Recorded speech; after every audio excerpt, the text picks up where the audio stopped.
요즘에 지수가 박스권이다, 개별 종목장 세고 빠른 순환매 이런 이야기 많이 들어보셨을 텐데 이 와중에도 짧은 순환매가 아니라 추세적으로 오랜 기간 상승하는 종목군이 있습니다. 바로 미용 의료기기 관련주들. 차트 보시면은 정말 안정적으로 오른다, 직전 고점 부근까지 올라와 있구나 이런 생각들 많이 하실 텐데요. 미용 의료기기 관련된 산업 현재 어디쯤 와 있는지, 이 투자자 입장에서는 어떻게 봐야 될지 빅픽처 그려보겠습니다. 함께해 주실 분 토마토 투자클럽의 이효열 전문가 모셨습니다. 안녕하세요. 네, 안녕하십니까. 네, 정말 소리 소문 없이 많은 종목군들을 갖더라고요. 네. 미용 의료기기, 아무래도 남성분들은 조금은 더 생소하시지 않을까라는 생각을 하는데요.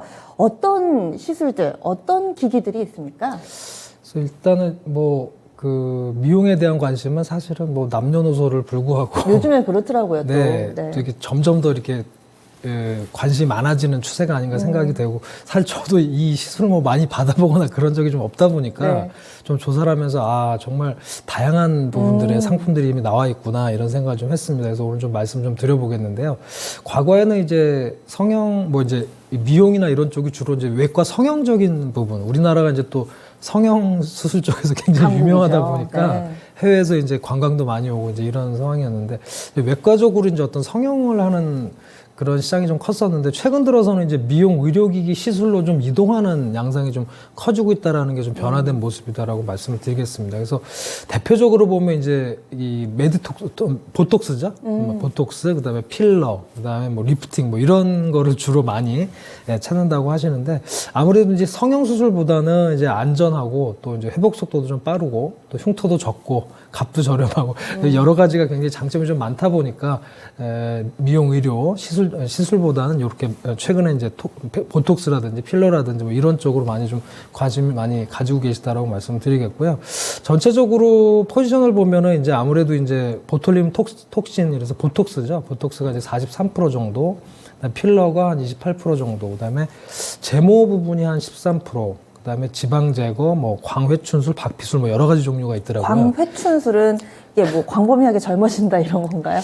아무래도 이제 이게 이제 보통 네. 시술들이 이제 레이저라든가 네네. 이런 쪽을 많이 쓰니까 아무래도 이제 그런 걸 이용해서 하는 거를 이름을 이제 광회춘술이다 이렇게 한 것으로 보여집니다. 네. 네. 외과적인 시술에서 조금씩 넘어간다. 뭔가 칼에서 주사? 혹은 기기로 넘어간다, 이런 느낌을 많이 받습니다. 예전에는 이렇게 자르고 코 높이고 이런 것들이었다면은 이제는 주사를 통해서 뭔가 좀 탄력을 더한다거나 이런 부분이 좀 더 이제 미용 의료기기의 보편화를 앞당긴 것 같은데요. 현재 상황은 좀 어떤지, 예전부터 있어 왔긴 했는데 빠르게 좀 발전을 하더라고요. 네. 발전상을 좀 볼까요?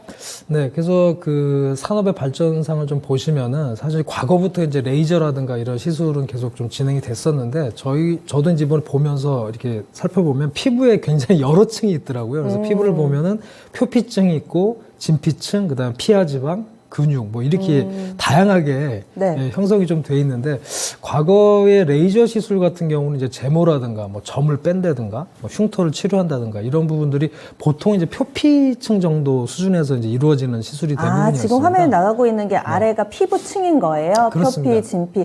그래서 시간이 가면 갈수록 점점 더 깊게 들어가는 기술이네요. 그래서 아무래도 이제 과거에는 이제 그 피부 표면에 있는 쪽으로 시술을 좀 많이 하다가 기술이 발전하면서 점점 이제 그 피하지방층까지 들어가는 그런 모습들을 좀 보실 수가 있는데, 그래서 과거에는 이제 레이저라든가 비슷한 거죠. 임펄스, 펄스 라이트라고 그래가지고 네. 아무래도 레이저 비슷한 이런 시술들을 좀 주로 했다가 2000년대 들어오면서 이제 라디오 프리퀀시라고 그래서 이건 이제 RF죠. 고주파를 이용해서 이제 진피층까지 들어가서 이제 지방을 분해한다든지 또는 주름을 개선한다든가 흉터 치료한다든가 이런 부분 이제 급속도로 발전을 좀 하기 시작했다라고 보시면 되겠습니다.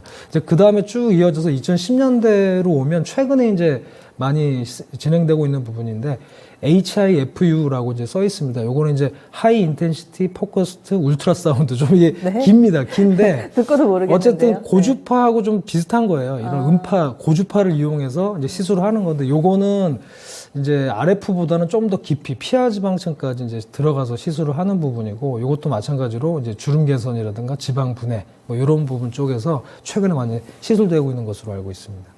그러면은 이렇게 점차 기술의 발전에 따라서 또 관련된 기업들도 늘어나고 또 관련 기기도 많아지고 있는데, 투자자분들 입장에서는 어떤 기업이 관련 산업을 펼치고 있는가. 사실 저는 이 미용 의료기기 관련된 업체들은 사명만 봤을 때는 전혀 하는 일이 뭔지 모르는 경우들이 많더라고요. 그래서 구분을 좀 해주셔야 될 것 같아요. 네, 그래서 전체적으로 현재 산업이랑 또 이제 그 산업에 포지셔닝 되어 있는 기업들을 좀 설명을 좀 드려보도록 하겠습니다. 특히 이제 상장된 업체 위주로 말씀 좀 드려보겠습니다.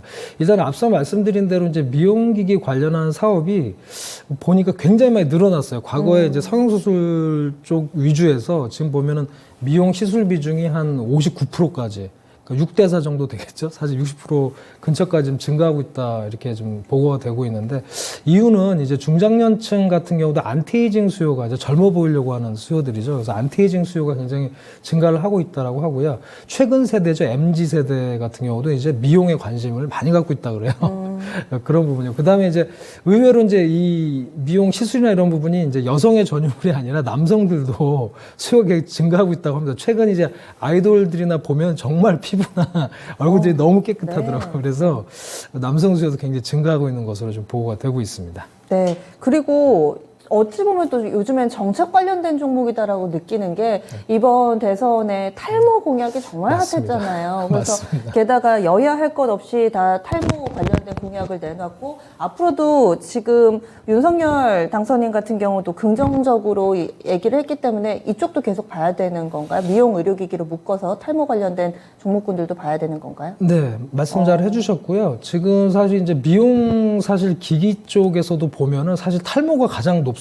탈모 그래요? 치료 부분이. 그래서 보시면은 표를 보시면 이제 탈모 치료가 거의 40% 가까이 육박을 하고 있고요. 그다음에 이제 리프팅이죠. 리프팅. 그다음에 보톡스, 레이저, 필러 순으로 이제 이렇게 돼 있습니다. 그래서 역시나 이제 탈모 같은 경우는 굉장히 사실 머리가 또 차지하는 비중이 워낙 크기 때문에 머리가 빠진 부분하고 또 빠지지 않은 상황하고 굉장히 그 비주얼에서 차이가 크기 때문에, 그래서 이제 머리빨이다 이런 얘기도 있잖아요. 네. 그리고 사실 이게 이제 어떻게 보면 현재로는 불치병이잖아요. 사실 이게 완전히 그렇죠. 해결되지 못하는 맞아요. 부분이다 보니까 네네. 탈모에 대해서는 관심이 굉장히 좀 많은 부분이다라고 말씀을 좀 드리겠습니다. 그래서 이렇게 좀 진행이 되고 있고, 또한 우리나라 같은 경우는 이제 말씀하셨다시피 이제 성형이라든가 여러 의료 쪽으로 굉장히 강국이기 때문에 코로나가 좀 완화가 된다 그러면 외국인들의 이제 의료 관광도 회복이 될 거다라고 기대를 좀 하고 있습니다. 예전에 뭐 이게 진위 여부는 확인이 안 됐는데, 유명 연예인들이 탈모에 이 헤어를 심는 시술을 터키로 받으러 간다고 뭐 이런 얘기가 있었는데, 우리나라에 또 시술을 받으러 해외에 많은 분들이 또 들어오지 않을까, 코로나 이후에 이런 부분에 대한 기대감도 있습니다. 그러면 어떤 기업이 관련 사업을 하는지 이 부분을 짚어주세요. 네, 그래서 일단 좀 설명을 드리면, 이제 미용 기기 부분도 여러 가지로 좀 나뉘는데요. 앞서 말씀드렸듯이 아무래도 현재까지 이제 보톡스라든가 톡신이죠. 보톡스라든가 필러 부분이 상당히 많은 부분을 좀 차지하고 있습니다. 그래서 여러분도 잘 아시겠지만 이제 휴젤이라든가 대웅제약, 또 바이오 플러스 이런 기업들이 이제 또 메디톡스도 있죠. 그래서 이런 부분들이 이제 톡신이라든가 필러 시장에 주로 이제 포지셔닝이 돼 있고요. 이제 파마리서치 같은 경우에도 이제 주사제라든가 리주란이라든가 뭐 이런 부분에 이제 약품들을 생산하고 있는데, 파마리서치 같은 경우는 이제 자회사가 이제 보톨리눔 톡신이죠. 그 독소 부분을 가지고 바이오약품을 만드는 자회사가 있어요. 이제 그러다 보니까 자연스럽게 이제 톡신이나 필러 쪽에도 좀 포지션이 돼 있다라고 보시면 될 것 같습니다. 네. 그 다음으로 좀 넘어가 보면은 이제 앞서 이제 메디톡스, 톡신하고 필러 쪽을 먼저 말씀을 드렸는데, 사실 이제 최근에 각광을 받는 기업들 보면은 그쪽보다는 아까 말씀드린 이제 고주파를 이용한 시술이라든가 또 아까 HIFU라는 그런 시술이 있지 않습니까? 이제 그런 쪽으로 진행되는 기업들이 최근 주가 흐름들이나 각광을 많이 받고 있다라고 볼 수 있습니다. 좀 설명을 좀 드려볼게요. 그래서 일단은 시가총액이나 매출면에서 가장 큰 부분이 이제 클래시스라는 기업입니다. 그래서 보시면 단어들이 좀 생소하실 수 있어요. 그래서 보시면 비침습 RF. 비침습 RF, 그다음에 HIFU라고 했는데, 아까 설명드렸듯이 이제 RF라는 거는 이제 고주파를 이용한 치료인데, 비침습이라는 건 이제 침을 안 찌른다는 거거든요. 이 침이 이제 그 침입니다. 그래서 네. 침을 찌르는 부분이 있고 안 찌르는 부분이, 그러니까 니들이라 그러죠. 그거를 하는 게 있고 안 하는 게 있는데, 크레이스 같은 경우는 이제 비침습 RF 볼륨어라는 제품이 있고요. 그다음에 HIFU 제품으로 슈링크라는 게 있는데 이게 굉장히 유명하다 그래요. 저는 못 봤습니다만 이걸 굉장히 많이 쓰신다고 합니다. 그래서 굉장히 많이 그 매출이 일어났던 그런 제품이 슈링크라는 제품입니다. 그리고 이제 제이시스 메디칼이라는 기업도 있는데 이 기업도 역시 마찬가지로 비침습 RF, 그다음에 HIFU라는 걸 하고 있고, 역시 이제 침을 이용한 고주파 치료기 포텐자라는 제품도 이제 가지고 있는 것으로 파악이 됐습니다. 그다음에 이제 하이로닉이라는 기업도 있는데, 하이로닉은 이제 침을 찌르는 거죠. 니들 RF 쪽에 젠틀로라는 제품이 있고요. 그다음에 HIFU 제품으로는 더블로라고 하는 제품이 지금 현재 시중에 나와 있습니다. 앞에는 기술이고 가로친 게 해당 회사에서 만들어 놓은 제품이군요. 네, 저는 슈링크가 시술 이름인 줄 알았어요. 기계 이름이네요. 네, 그렇습니다. 네. 네, 그래서 그다음에 좀 더 이어가 보도록 하겠습니다. 네. 그다음에 이제 루트로닉이라는 회사도 있어요. 루트로닉이라는 회사는 이제 레이저, 여기는 이제 RF나 뭐 그 HIFU 기기는 아닌데, 이제 레이저라든가 EMS는 이제 전기 자극 치료제거든요. 그래서 이제 레이저의 더마V라고 하는 제품, 그다음에 EMS의 코랩이라고 하는 제품을 가지고 있다라는 말씀을 좀 드리겠습니다. 그다음에 그 밖에도 이제 이루다라고 하는 기업도 역시 니들 RF, 제품은 시크릿 RF라고 하는 제품을 갖고 있고요.